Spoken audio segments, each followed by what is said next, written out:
نیروهای تاجیکستان و چین در بلندی 3,500 متر در جلاندی ناحیه شغنان. مقامات تاجیکستان میگویند که آنها مقابله با تهدیدهای تروریستی را مشق میکنند. در این تمرین نظامی از هواپیماهای جنگی و تانک و زره‌پوش‌ها استفاده می شود. تمرین مشترک نیروهای تاجیکستان و چین در حال برگزار می شود که آخری هفته گذشته در شبکه‌های اجتماعی چند عکس سربازان چینی در خاروق مرکز ولایت بدخشان تاجیکستان نشر شد و نگرانی بعضی از ساکنان محلی را به بار آورد.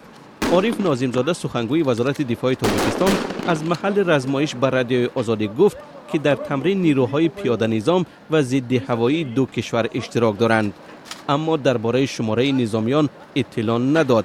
مقامات میگویند که به دلایل امنیتی شماره دقیق هیئت‌های نظامی دو کشور اعلان نمی شود.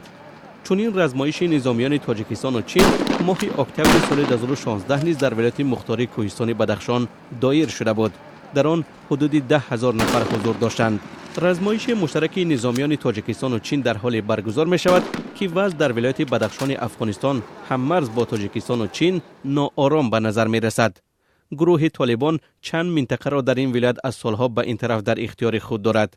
از طرف دیگر طبق اطلاع خبرگزاری ها جنگجویان اویغور مخالف حکومت چین و جنگجویان از تاجیکستان نیز در بعضی از منطقه های این ولایت هستند.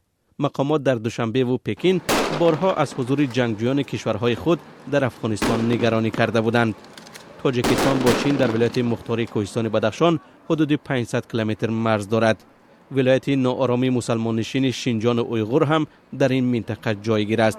چین از جدای طلبان اویغور نگران است و با تاجیکستان درباره پیشگیری از افراطگرایی، قاچاق مواد مخدر و جدای طلبی سازشنامه امضا کرده است.